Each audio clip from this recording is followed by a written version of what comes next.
Bonjour Michel Boisvert. Bonjour. Vous êtes la déléguée générale du Québec à Paris depuis le 13 mai dernier et hier soir, vous venez de remettre votre lettre de mission, la lettre de mission signée votre Premier ministre François Legault au président de la République française Emmanuel Macron dans une cérémonie à l'Élysée. Dans quel état d'esprit vous êtes aujourd'hui?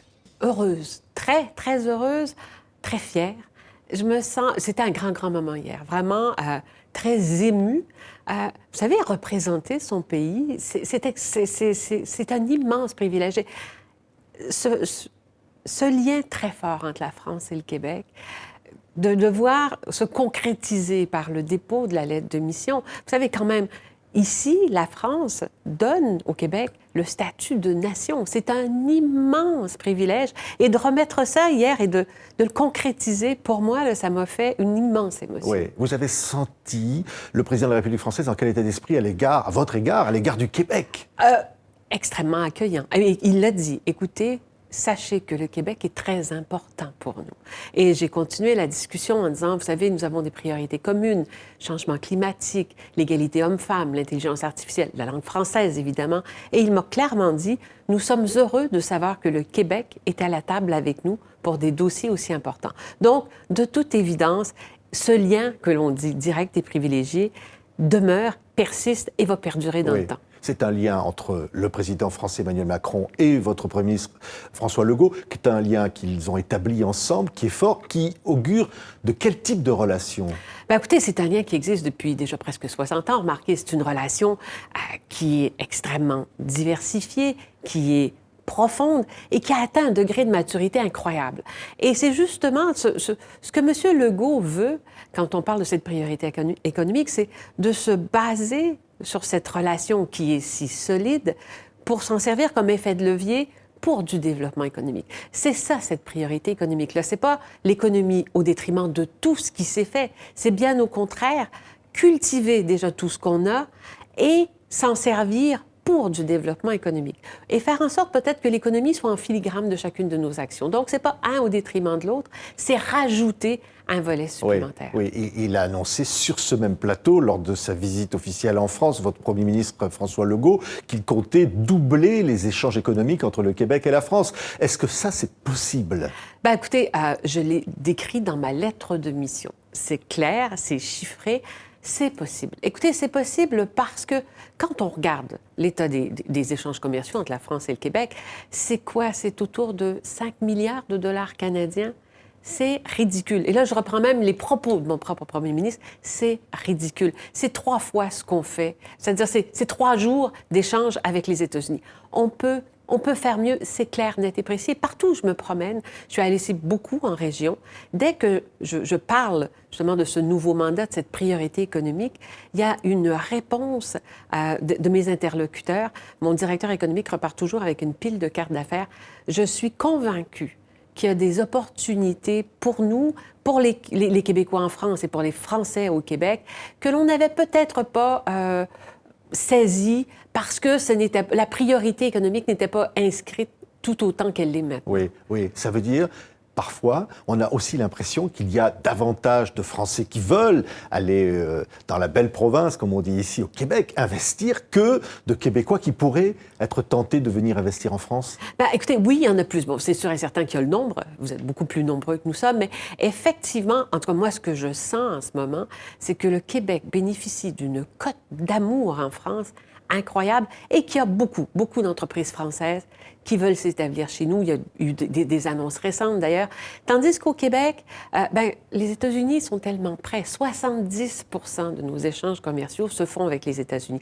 Et c'est justement une des raisons pour laquelle notre Premier ministre veut faire de la France le premier pays vers lequel on devrait se tourner quand on pense à la diversification de nos marchés. Mais il faut éduquer à nos entrepreneurs, leur faire comprendre que la France a changé, que les lois du travail ne sont plus aussi contraignantes qu'elles l'étaient. Et je suis là aussi, j'ai autant de travail à faire, je Oui. pense, à essayer de convaincre mes entrepreneurs québécois, que je connais très, très bien parce que j'ai un parcours Même économique. si le climat social, on va dire, en France, et on le voit en ce moment, est difficile, ça ne j'ai dissuade pas. J'ai l'impression que j'aurai un petit travail de conviction un petit peu plus grand à faire. Mais non, je pense qu'il y a un grand travail d'éducation, venir raconter à quel point la France est aujourd'hui innovante, à quel point aujourd'hui les jeunes Français qui sortent des grandes écoles veulent devenir des entrepreneurs, l'importance que l'on donne à l'intelligence artificielle, l'importance que la France donne au changement climatique, qui est une des priorités chez nous. Bon, vous savez que le Québec jouit d'une électricité qui est propre, parce que c'est l'hydroélectricité, donc changement climatique. On peut faire valoir notre expertise un peu partout. Donc, priorité commune, et je pense que tout ce discours-là, on va réussir à faire comprendre aux entrepreneurs québécois qu'il faut et qu'il est important de se tourner vers la France. Quel ajout, quel apport peuvent offrir finalement ces Québécois en France aujourd'hui? Sur quel type d'échange on peut aller davantage? Écoutez, toutes sortes d'échanges. Il y a bien sûr l'économie, mais je regarde, côté de l'éducation, il y a un courant qui est passé entre Jean-Michel Blanquer et Jean-François Roberge, qui est notre ministre de l'Éducation. Les deux ministres de l'Éducation. C'est incroyable. C'est incroyable. Et il y a beaucoup de choses à faire du côté de l'éducation. Tous les deux, par exemple, ici, vous avez la maternelle 3 ans. Au Québec, on vient de lancer la maternelle 4 ans. Quand les deux hommes se parlent de leur expérience, ce qu'ils se disent, c'est, mon Dieu, pourquoi ne pas faire chacun des études et partager? Le partage d'expertise. Toutes les fois que j'ai accompagné des ministres, j'en ai accompagné beaucoup, 11 ministres sont venus depuis que je suis entrée en poste. Ça vous donne une idée de l'intensité de cette relation entre la France et le Québec. À toutes les fois, on commence à parler, on a des valeurs communes, des objectifs communs, une langue commune, évidemment, mais des façons différentes d'appréhender les mêmes problèmes.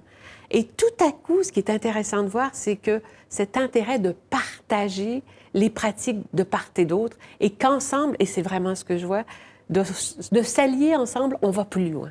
On accélère et on peut atteindre nos objectifs avec encore plus de profondeur, je crois. Oui. Échange culturel aussi, bien sûr. Tout à fait. Échange, je vais dire, en matière d'éducation, des étudiants qui viennent de part et d'autre. Ça, c'est aussi fondamental. Oui. Ça le reste. Ça le reste. Et d'ailleurs, les étudiants français sont très, très bien accueillis chez nous, sont le bienvenu, évidemment. On se fait dire, par exemple, le Quai d'Orsay, une des premières fois que j'ai rencontré mon vis-à-vis du Quai d'Orsay, c'est de se faire dire, la réciprocité ferait plaisir. Effectivement, on a encore un peu de travail à faire pour que nos étudiants viennent aussi en aussi grand nombre, ou du moins en nombre proportionnel que les Français qui viennent chez nous. Mais au niveau de la mobilité, et c'est tellement important. Il y a le FQJ, par exemple, qui existe depuis maintenant plus de 50 ans. C'est 150 000 jeunes Français et Québécois qui ont traversé les frontières. C'est tellement important. Et ça, c'est quelque chose sur lequel je vais miser beaucoup. Oui. Comment vous la qualifieriez pour conclure, Michel Boisvert, cette relation, cette nouvelle relation, une nouvelle ère de relation entre la France et le Québec, une relation directe et profonde, comme les termes ont été employés? Direct et privilégié et qualificatif auquel le président Macron a rajouté stratégique et structurante.